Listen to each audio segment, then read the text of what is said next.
And there's gunpowder on the floor where you left me in my room. There's a shell of a man, the one I thought I knew.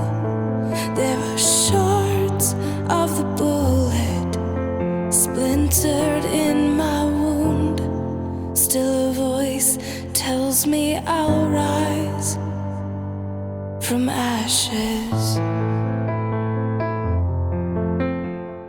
What is up, good people? So I just want to thank you all for watching the video and spending a few minutes to just see what I created with Aaliyah. I want to break down the behind the scenes and stuff and tell you what I did and why I did it. We have some clips of behind the scenes I'm going to throw in just in the mix, and those were all filmed by Mickey from Art on Photography, so go check her out. And then thank you to Aaliyah and thank you to Aaliyah's parents for allowing me to film this. Yeah, before we jump into it, please like, subscribe, click the bell, and drop a comment on which part of that clip you like the most.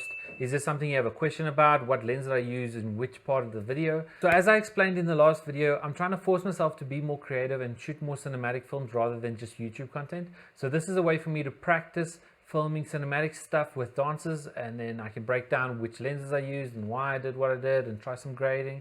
This is a way for me to practice shooting films, but still put it up on my YouTube for you guys to enjoy and learn from. That's what these videos are about. And if you haven't seen the last one, I'll put a link up there and you can check it out. So a little backstory behind the video. I actually was on Artlist. This is not sponsored, but I was on Artlist finding music for my vlogs, and I came across this song and I thought, I'm going to use it in a vlog. I'm going to give it to someone and I'm going to get them to choreograph something that we can film as a film. So that's where I found the song and I heard the lyrics, and it was just something someone could dance to. The song is called From Ashes by Ryan Darling. I don't know if it's Ryan or Ryan Darling, but I have followed her on Facebook and Instagram and stuff, so I'm going to tag you in my video and I hope you see it. We went ahead and I thought of some dances, and then I decided to use Aaliyah. Aaliyah I've known for a long time, for quite a few years, from the dance comps, and I used to teach at the studio she used to dance at. So I've known her and her family for quite a while, so it was nice for me to ask them to do that. And then they came through and we created a little bit of a video for you guys. And then I gave it to Aaliyah and she choreographed the first piece, but then the rest is just random clips I threw in. So a lot of this has been stitched together to make it look like one dance, but it's not one dance. And then as I was editing it, I tried to put a story behind it, and then I asked her for a quote or two. So the ones you see in the video is from Aaliyah, so she decided to use it. To her, it was more of like a going through storms, dealing with bullying kind of thing. So that's what the video is about for her. All right, so the gear we used the Sony a7 III, we used the 35, the 85 1.8, and then we used my 16mm Sigma 1.4. On my full frame a7 III body, it just crops in a little bit, but you don't really lose detail, so we're still at 4K. And then we shot almost everything wide open. We shot about f2 most of the time, so we could retain some focus on her while we still blurred the background a bit. And then we could use the room light because we used mostly natural light. So we used that f2 just to gather a bit more light. And then for the opening scene where you see her face, we used the Godox SL60 and we moved the light around while she was moving around, so you get different shadows on her face.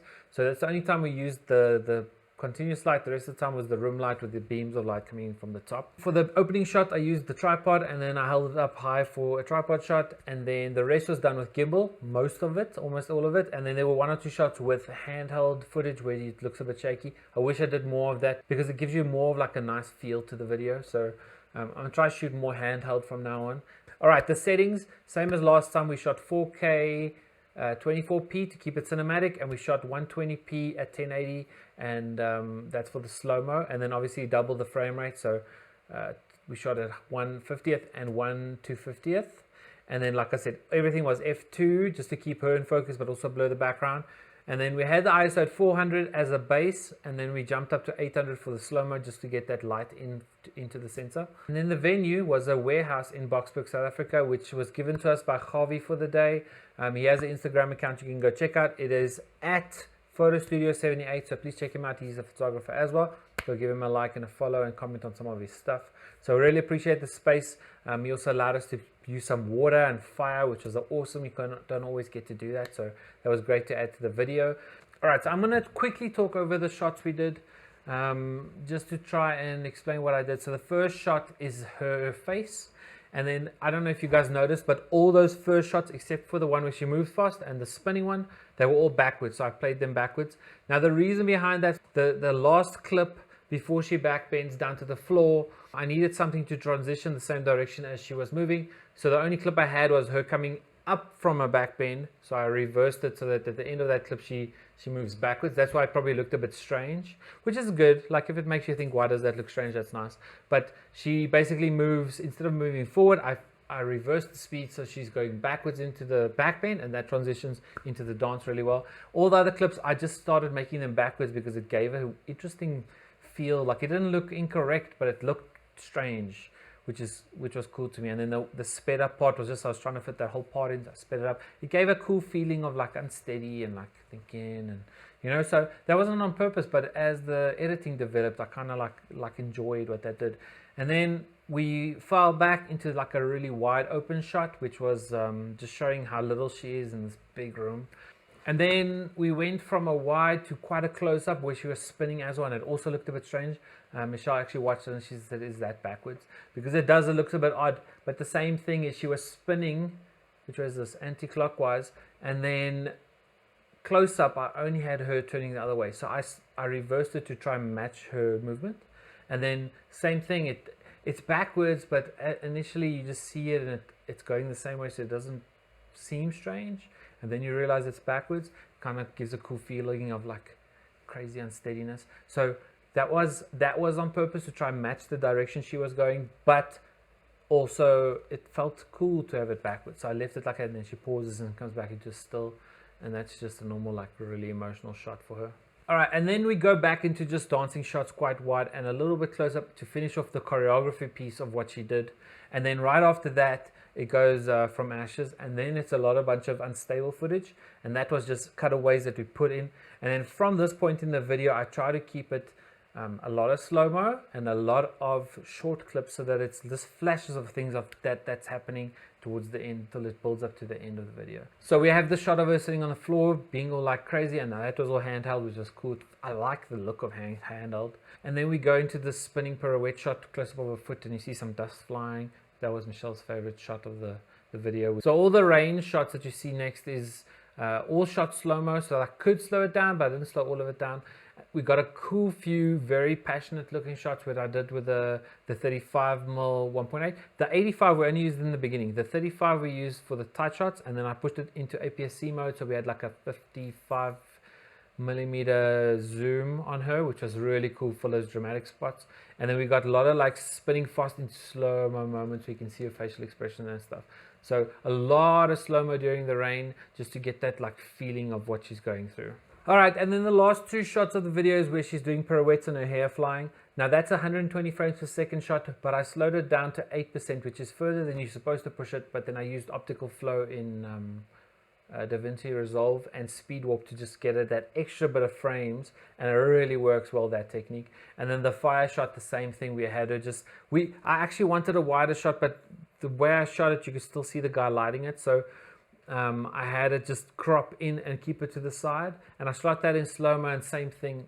I had it normal speed, and then as soon as she popped up onto her head, I waited, and when she looked over, I slowed it down to I think 7% speed, which is way slower than it's supposed to go. It's supposed to go down to 20 or like 17-ish is okay sometimes, but 7 is very low. So we use optical flow and speed warp to do that. It's a long process to do that if you want to slow down a clip, but it's very much worth it if you're trying to get a bit more fake slow-mo out of a clip that wasn't shot slow-mo. And then I try to drag it out as long as possible, just so that I could get that feeling of like she's done now and she's overcome something. So I really dragged it out. There was some more fire dance shots, but we didn't use them because I wanted it to end. That was how I wanted it to end. So that was the whole video, and I hope you guys learned a little bit of something, and I hope you enjoyed the behind the scenes. We're going to try to do more of these.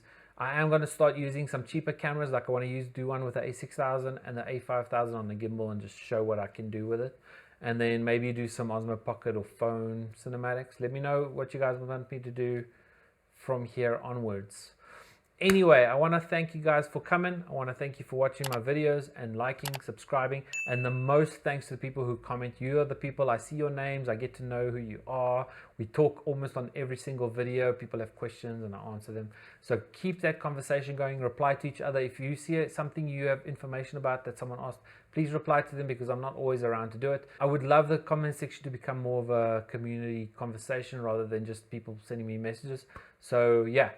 Thanks again for watching. If you want to support the channel with no extra cost to yourself, there's links below. If you are not following me on Instagram, it's at Optical Noise, and I will see you on the next one. Peace.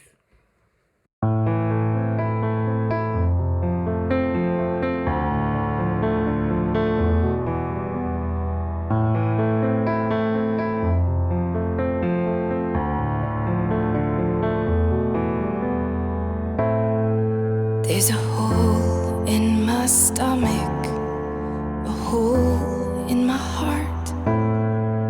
Can someone please tell me when we started to fall apart? And it feels unfamiliar, but I know it's been done before. But this time you pulled that trigger and walked out that door. And there's gunpowder on the floor where you left me in my room. There's a shell of a man, the one I thought I knew. There are shards of the bullet splintered in my wound. Still a voice tells me I'll rise from ashes.